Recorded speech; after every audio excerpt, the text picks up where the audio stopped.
Hey everybody, how you doing? I am checking in for a couple of reasons, but the biggest one is there's been a big news break. And actually one of my friends put me onto it, thank you, Alex and Emily, that things have changed again on the PPP front.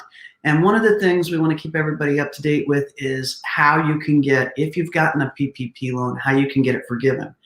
And we got calculators out and we started calculating it for all our clients and we gave them all that information. And then all of a sudden now, as you can see over here, Congress has gone back to work and they are looking at trying to claw back for small business some of the, what shall we call it, benefits that a lot of the regulatory agencies took away. So if I want to talk about it here for a minute, let me just stop the screen share. What essentially happened here is that Congress said, hey, we're going to do this thing. And you may remember this from my rant about the banks. But Congress said, here's the law. We're going to put $2 trillion, and then they added some more into the economy. And it was really, really, really clear that their purpose was to get the money into the pockets of people who were going to spend it. So that we're going to really be able to say, hey, we've got money to spend, we're refueling the economy. Well, what happens, as does happen in bureaucratic shops, quite unlike us entrepreneurs are used to because we can't afford it, is this legislation then went to a number of different places. All right, it went to the Department of the Treasury, or the IRS and Treasury, and it went to the SBA, and it went to a number of other regulatory organizations to do what they do, which is to implement the new legislation. And so what each of these folks do is create regulations. So if you're frustrated by how long it's taken for you to get really good answers about what the heck's going on with PPP, when am I going to get my loan, how much am I going to get, when's it going to be forgiven, and all of that, it's because despite the intent of Congress, these regulatory agencies have been trying to implement this. And so what's happened is daily, certainly weekly, new regulations come out from each of these agencies about how they're going to implement it as it relates to what they're responsible for. And so what's happened is not only has it taken a while for this to drip down to actually be something we can use to know how to spend our money, how much we should borrow, how much is going to be forgiven, how to do our cash flow forecasts, all the things we need to do to run our businesses. Not only has it taken the time to drip through, but what we found is a lot of times these guys and these guys are saying two totally different things. For example, one of the big questions that came up was, can I include 1099 employees, independent contractors, in calculating how much I get in my PPP loan? Can I include them in what's going to be forgiven in my PPP loan?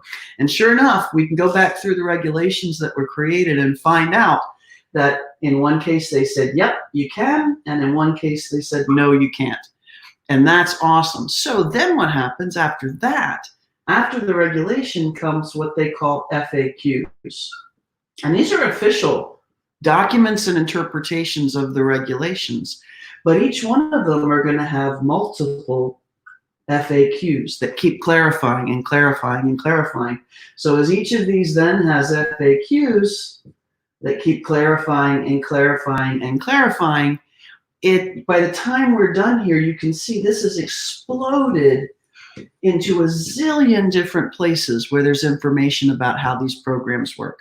So it's full on crazy to try and keep track and figure out what's going on.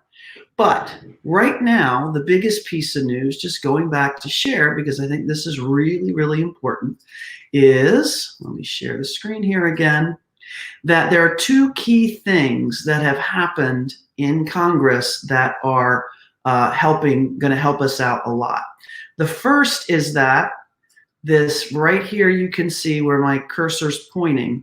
Before they had said that 75% of any loan you get, any PPP loan you get, has to be used on payroll.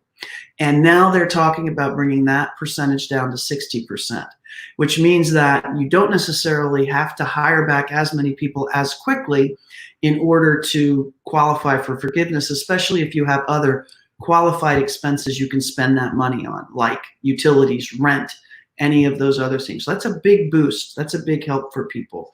The other big piece of information that's pretty big here, and I guess it's in this second paragraph.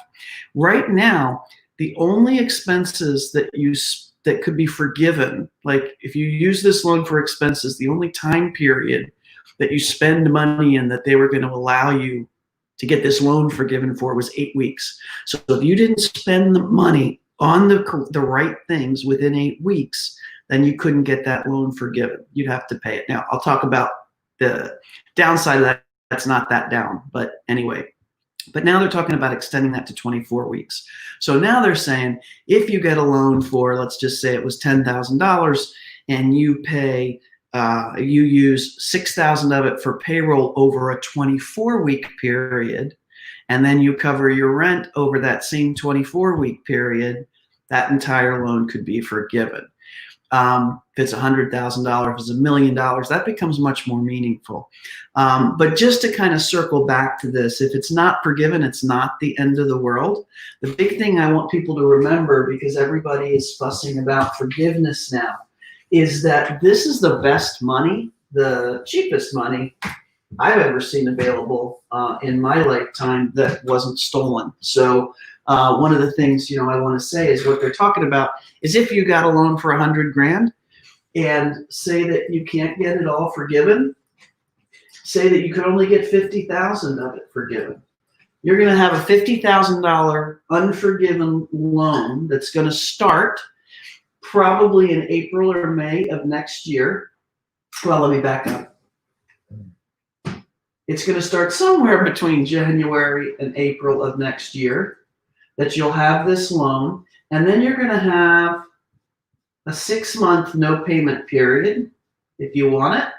And then 6 months later, you're going to start making payments on this loan, which will be a 2-year loan at 1%. 1% interest. You just don't see that anywhere. And we're pretty sure that interest rate's not going to go back up for PPP loans, that this won't be something that people play with, because it was in the original legislation literally as 1%. So, a 2-year loan for $50,000 is, 24 months, you'll be paying, and I'm ballparking here, around $2,000 a month for 2 years for that money. Another option is you can just give it back if you haven't used it, if you want to and you don't want the loan. But the bottom line is, even if you don't use that loan for stuff that's going to ultimately be forgiven and you need it to do something else in your business, you can use it for something else in your business that continues to sustain it and just pay it back as a normal loan. If these were normal times and somebody said, do you want a loan for $50,000 with a 2-year term? Or with a 2-year term and 1% interest, you sure as heck say yes. That's cheaper than any money you could possibly get. So just wanted to throw that in there. Some good news on the PPP front. Also wanted to test StreamYard and see how it worked.